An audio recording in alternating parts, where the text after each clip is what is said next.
mana? Nelayan mana yang kalau sudah dapat ikan dia masih buang umpan? Oh, jadi selama ini Bapak pikir beta ikan. Jadi selama ini beli-beli itu hanya umpan. Malam pas mau tidur, mam tua masuk kamar, kunci pintu, kasih mati lampu. Dia pun suami datang mau buka, tidak bisa. Suami, mama, yo, mama, kenapa? Buka pintu dulu, lu tidur di luar. Mama, kenapa bikin papa begini? Kita dua suami istri. Terus dia pun istri bilang, papa, coba papa pikir baik-baik. Coba papa pikir baik-baik. Nelayan mana? Nelayan mana yang mau tidur dan dia pun ikan? Coba pikir.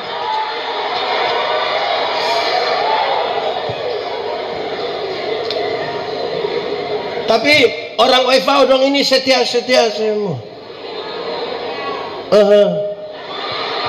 Beukit setia. Ini ada satu pasangan nikah datang bilang, Pak Pendeta, kami mau cerai, Hei, kenapa? Oh, tiap hari kami berpukul, Pak. Tiap hari. Baku pukul mau baku bunuh sama Bapak. Bapak mau kami berbunuh mati. Cere. Kok kenapa begitu? Bapak tiap hari kita berpukul. Oke, kamu nikah berapa tahun? Sudah 10 tahun, Bapak. Anak berapa? 4 orang. Nah, yang tiap hari kamu baku pukul saya ini anak 4. Ini yang tiap hari berpukul ini.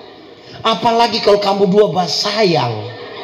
Itu anak 1 TPS.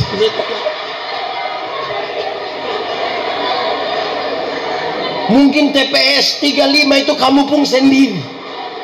Yang baku pukul saya kamu bisa anak sampai 4 ini.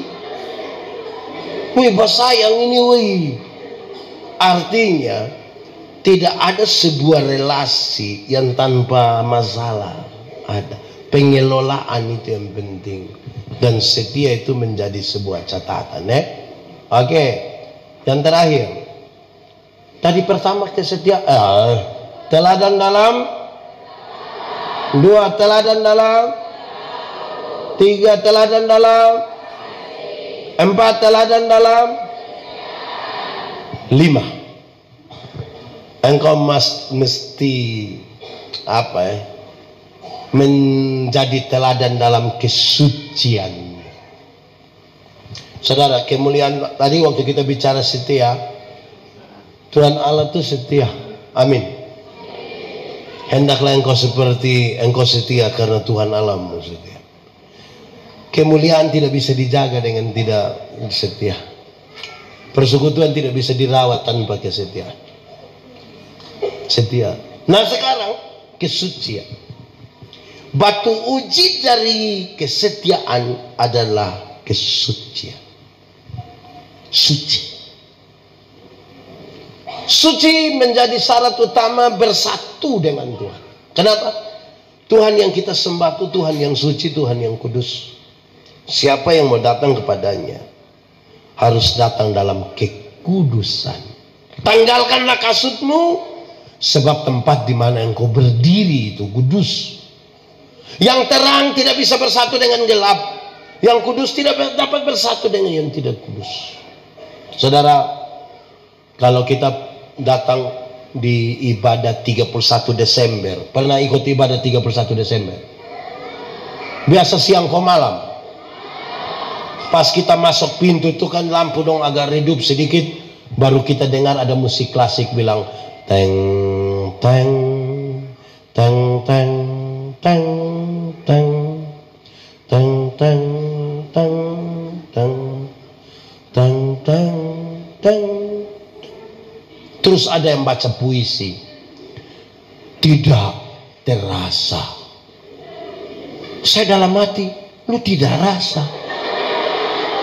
Ini 365 hari ini. Rasa kok tidak? Lah kenapa bilang tidak rasa? Bla bla bla bla bla bla. Di bagian terakhir dia bilang begini, sebentar lagi tahun lama akan berlalu.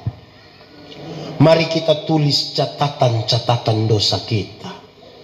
biar dia berlalu bersama-sama dengan tahun lama.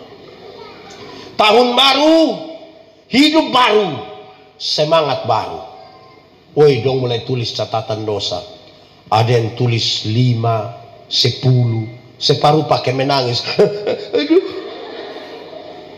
Sudah habis keluar bukan langsung buang.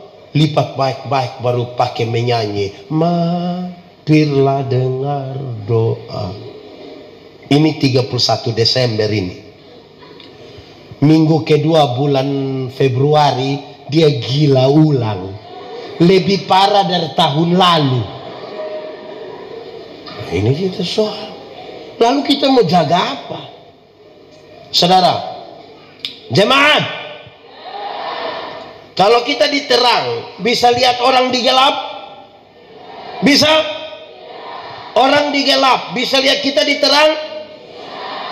Lalu kenapa kadang-kadang kita yang diterang kembali pergi gelap? Karena dong suka begini. Apa itu? Apa itu? Apa? Maloi pakai bahasa Timur bilang fokus. Orang kalau Sumaloi begini tidak lama dia bilang, anak muda suka terang atau gelap? Gelap atau terang? Yakin terang? Amin. Nah, kenapa kamu pacaran di gelap-gelap?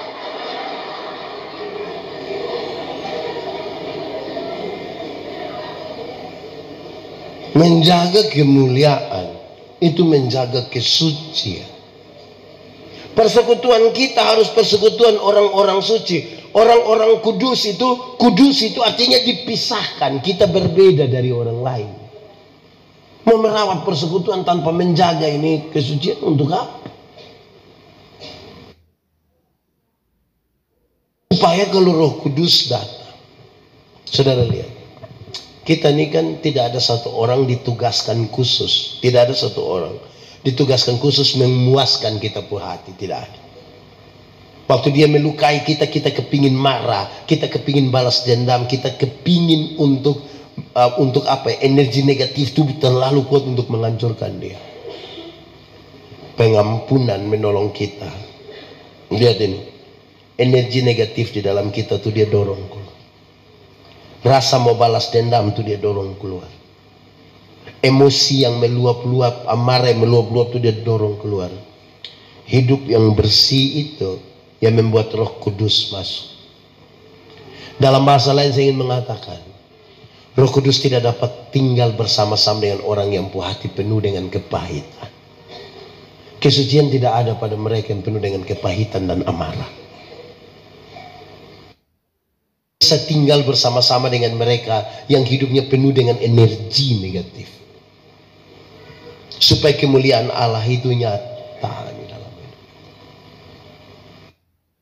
Kemuliaan Allah lebih besar dari kita pun sakit hati dan kita pun segala sesuatu. Mari kita tunduk kepala di hadapan Tuhan. Hati kita kepada Tuhan. Firman Tuhan berkata, kalau kamu dengar suaranya, jangan keraskan hatimu. Minta Roh Kudus lembutkan setiap hati yang keras dan nikmati saja 1-2 menit bersama dengan Tuhan hari ini. Mau berdoa silakan tutup. Berdoa bukan tidur. Tutup mata. Hati kita untuk kita berdoa. Ya Tuhan, terima kasih untuk firman. Kami renungkan dalam keterbatasan kami, tapi kami percaya kalau Tuhan di dalam kami dan kami di dalam Tuhan, benih-benih firman ini akan bertumbuh dan berbuah dalam hidup kami. Mah dikuatkan. Ragu-ragu Tuhan berikan iman. Yang putus asa Tuhan berikan harapan. Yang berbeban berat Tuhan berikan kelegaan. Yang sakit Tuhan sembuhkan. Yang berduka cita Tuhan berikan penghiburan. supaya nanti kalau kami pulang dengan sukacita, bukan karena kami tanpa masalah, tapi karena kami tahu Tuhan Yesus yang baik tidak akan pernah biarkan kami sendiri. Terima kasih Tuhan. Dalam nama Yesus kami berdoa. Amin. Pemberitaan firman Tuhan selesai. Tuhan berkati kita dengan firman-Nya.